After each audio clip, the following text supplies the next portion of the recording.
Yep, we're kind of through what we consider to be fall camp. We finished up practice 15 or 16 on Saturday, and we're kind of moving on to some special needs areas that we got to work on, some finer points, some things we've got to clean up before game time, and starting to work a little bit on opponents.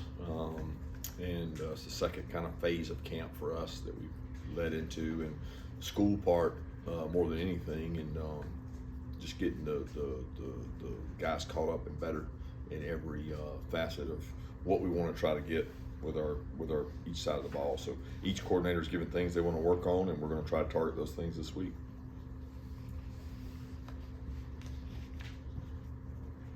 Kirby, can you give us your thoughts after you looked at the tape of your second scrimmage, what you saw that you liked and what you didn't like? Yeah, I thought there were some really positives on both sides of the ball. Offense continues to be effective and efficient in the red area. Run game in terms of putting dents in the defense and being physical was really good. Defensively, I think there were some turnovers in there, some sacks, and created some havoc, which is important. But all in all, I thought both sides of the ball continued to get better. Was very pleased with the performance on both sides of the ball. Yeah, Kirby, I want to ask you about Zakai helping. Just one, what have you seen from him throughout fall camp? And two, what is it like seeing where he is now after the adversity he dealt with in high school with the weight loss and everything like that? Yeah, he's a pleasure to coach. He's in good spirits each day. He has FPE. That's what we challenge players to have, and he has that. He has toughness. Combine that with talent, and you've got a good player. He's grown into a role for us, not afraid to be challenged or afraid to be coached, and I think that's a great quality in any age player. But it's important that he sustains that and doesn't become, entitled or sensitive or complacent, because he is a talented player that has to challenge himself day in and day out. And from what he came from in terms of Crohn's disease and the things he went through, it's a pretty incredible story. And he's a product of a great home environment and great leadership. Kirby, a couple of your young defensive linemen, Valdine, Sohn, if I'm saying that name right, it might be a different pronunciation of it, and then PJ Dean.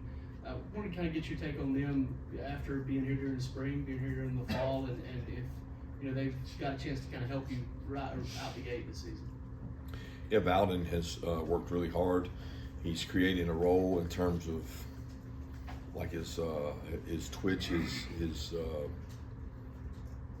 disruption. He's really athletic. Maybe could get stronger and be able to hold the point better. But when it comes to getting off blocks, running the ball, chasing the ball, he's going to make us better. He's going to have a role this year and play in some form or fashion. He plays on special teams because he can run. He's bright. He's intelligent. He loves football. And then PJ is probably just starting to scratch the surface. He did not get to go through all spring. He was dealing with. He had an injury when he first got here in the weight room that he had to deal with, and he had injuries in the spring. He's just consistently missed time. But now fall camp's here. He's growing up rapidly. He's helping us. He's going to be a good football player. But, he's got to get a lot of the mistakes out of the way, and we've moved him into the. He's worked with the outside backers more lately than defensive ends, and he's a little bit lighter than we imagined he would be, but he can run. And with Amarius Williams, being out, we've got to find ways to rush the passer, and I do think he's going to help us add depth. He's a tremendous kid. He loves to work. Kirby, who's your number 2 quarterback behind Gunnar, and how have you evaluated Ryan Lacey and Ryan Montgomery this preseason? Yeah, I think all 4 of those guys have done a tremendous job. When you start talking about Buddha and Beaver and those guys have gone in and done work, both those guys have taken reps with the ones, talking about the 2 Ryans. They've done a tremendous job, and that battle's not over. It's one of those things that we'll continue to see, and inevitably you'd like to see it play out in live action. But is that live action through us, or is that live action through a game? I don't know if we'll get a chance to do that. But we have chances every day for them to go in critical, crucial 2-minute drives, third down competitions, and you know, they both had their good and they both had their bad, and they can continue to get better. So has Buddha, and Bryson's a guy that we fight every day to try to get more reps for him so he can continue to grow. Yeah, Nick Chubb announced his retirement from football on Friday, and you got a chance to work with him here at the University of Georgia. How did he help you grow as a coach in terms of getting to work with him? He's just an incredible person, leader. I think it was more respect than it was necessarily growth. You know, I guess it was 2 years with him, and his demeanor and the way he went about things and bought into what we were demanding. It was, you know, 2 very tough years for him. One was a bounce back from a significant injury year where we made things really, really hard and tough in the program, and he never questioned any of those things. I don't know that without he and Sony, you know, we get the same buy-in that they had, and just when you talk about human beings and respect for like where they come from, family, name on your back of your jersey, he has tremendous respect from this organization for what he stands for and what he's done for, you know, whether it's his hometown or this university. He's been an incredible ambassador, and to look at what he's gone through with those 2 injuries, I don't think you can find many people that come back from those 2 significant injuries. You mentioned some of the sacks in that second scrimmage. Do you feel like you're seeing progress with this defense in terms of being able to rush the passer? Well, I don't know if I've seen that. I mean, we didn't have a sack fest out there. That was not what it was at all. I mean, we aren't where we need to be in terms of pass rush because we're missing some guys in terms of you know, dealing with Amarius not being out there and some talent there. We're having to do it in other ways, and we'll have to do that probably all year in terms of the way we create pressure and how we go about it. So to say that we're where we need to be pass rush wise, now I don't know that we are. Coach, it seems like in today's era, financial literacy has become a big topic in college football, specifically for young athletes. I know Tate Crider announced a few weeks ago he was a victim of an e-commerce scam. Kind of, what are y'all doing as a program to kind of teach these athletes about financial literacy? Yeah, we've got people in-house that help our players. We bring in speakers, but you know, speakers can only do so much. They can educate in a 1-hour seminar. If you're not providing in-house help, then you're probably shorting these guys. And we have a tremendous group here that meet with our players constantly. We provide tax services for our players and investment opportunities. And I think that's pretty much now the norm, is that how are you helping these guys, and you know, are they willing to receive help is probably a bigger question than how are we doing it, because anything you ask for in this program, we'll find a way to help you. You have to be willing to receive that help. Speaking with Quintavious Johnson today, what stood out to you about him and where do you want to see him grow? Well, his leadership has grown. His toughness has grown. I love Q because each and every day it's important to him. He gets better with each and every rep, and you know, he kind of embodies the toughness of this organization. He has a great durable body. Like he's held up. He's been really competitive and helped us at the Sam position and the Jack position, and we want him to continue to grow. Yeah, we're also talking with Isaiah Kenyon today. Just what have you seen from him throughout his first fall camp? You know, here, and how can he help this offense once the season gets going? Yeah, he's come in and blended really well. I think he was comfortable in the room because of the players on the team and having guys he played high school with and played against all his life. Just the general Georgia consensus of being a Georgia player, he's been around it. So he's worked really hard. He's relatively quiet, but he plays physical and he plays hard. He plays tough. He's not afraid to go down and make hard blocks and dig people out, but he's also got speed and athleticism to be a weapon on the perimeter. And he's had a really good, quiet camp, and I'm very pleased with what he's brought to our team. And great kid.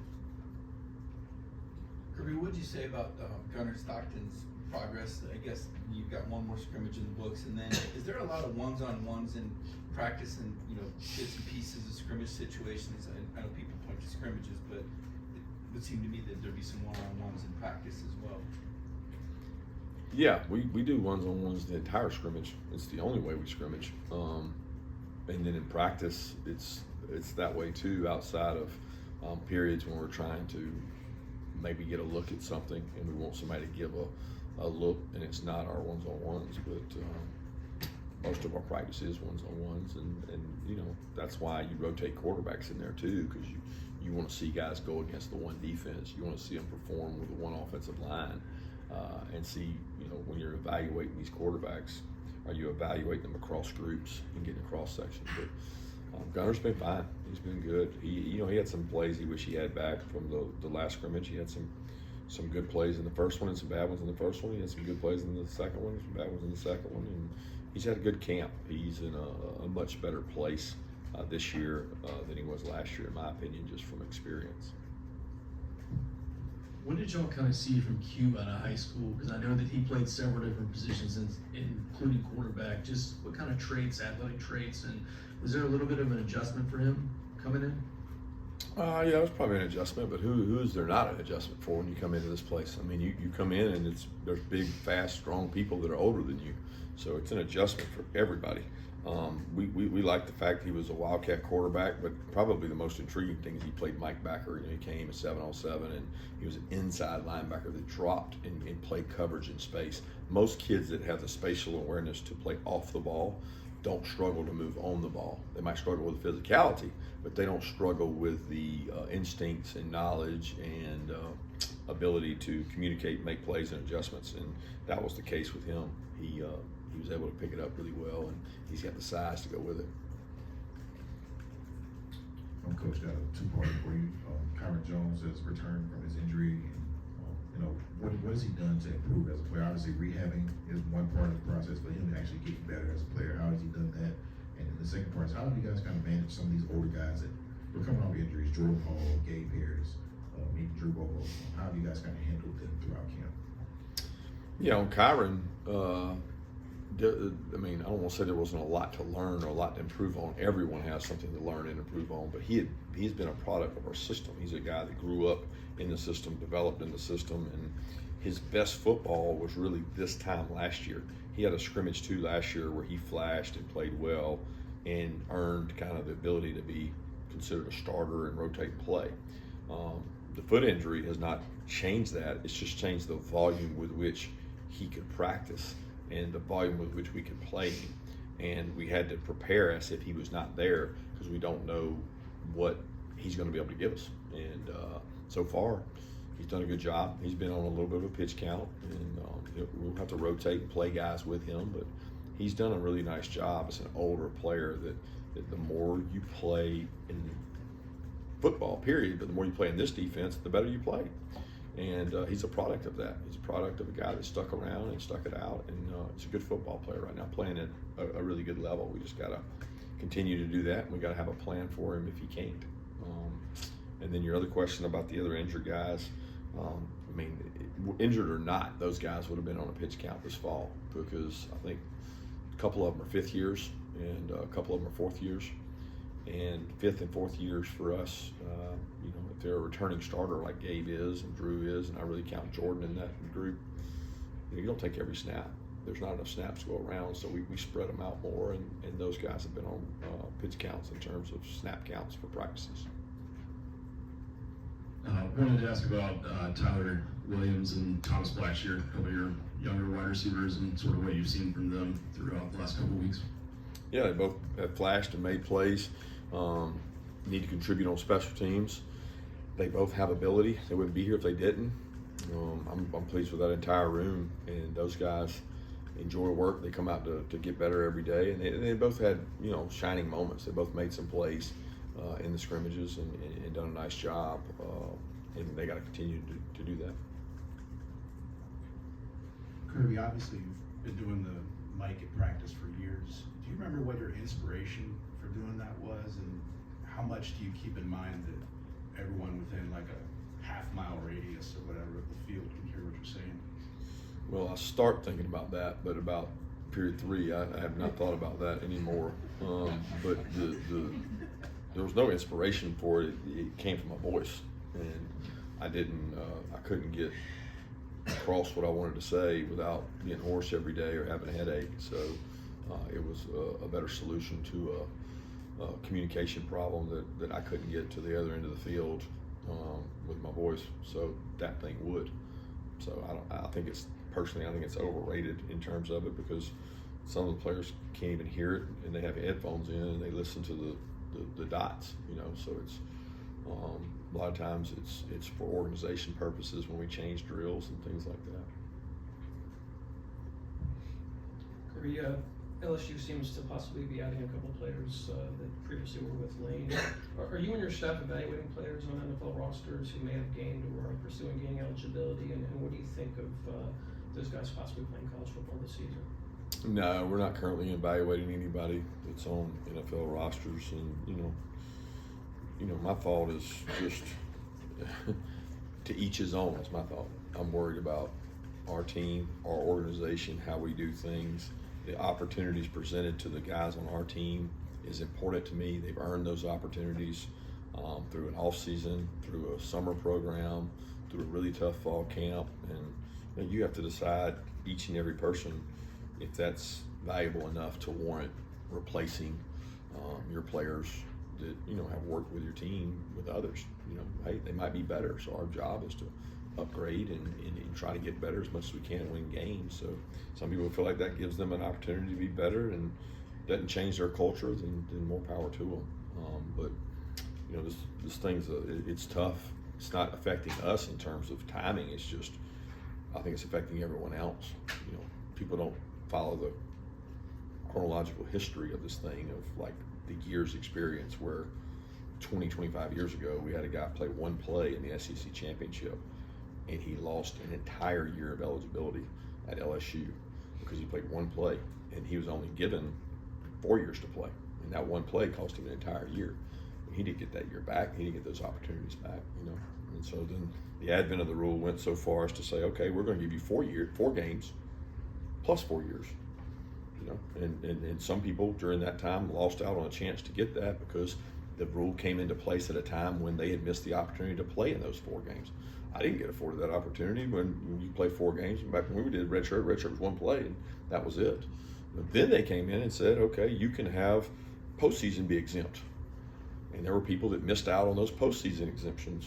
They didn't get a part to be those postseason exemptions, SEC championship, bowl games. But all those rules came about because they were needed, because rosters were dwindling, people were transferring, people were not playing in bowl games, so they made them exempt and they changed them. But it affected different people each time they changed those rules. And this is a better rule. 5 for 5 is a better rule. So you can play as much or as little, and you get 5 years. So it's affecting different people in different ways. Coach, I know Nate Frazier lost his dad a little bit ago. Not big, maybe you've got some other players on the team who are going through kind of similar stuff. How is it, as a coach and as an organization, how do you help guys like that kind of navigate through grief? And just how is Nate doing, after all that? Yeah, I think you could ask Nate that question. He's a tremendous young man. He's really close with his mother and respects his dad so much, and the loss of his father was impactful on him. We have a tremendous mental health staff here at the University of Georgia. Athletics supports that piece, and we have numerous people that our players can reach out to. Brad Hambrick does a tremendous job. And then, TSET. TSET's been a part of our program for long before I was here. Coach Rick brought TSET on, and I don't know that I've met someone that is as talented at his profession, career, as caring as he is about the players. I think he's married double digits of players. That's the official person acting in the wedding, and he has spent a lot of time with Nate and knows Nate well, and he spends time with our injured players, and there's so many things behind the scenes that we're very fortunate to have people like Brad and TSET that I'm thankful the University of Georgia supports us to have those guys be part of our program. Time for one more question. Yeah, Coach, I want to ask you about Terrell Foster.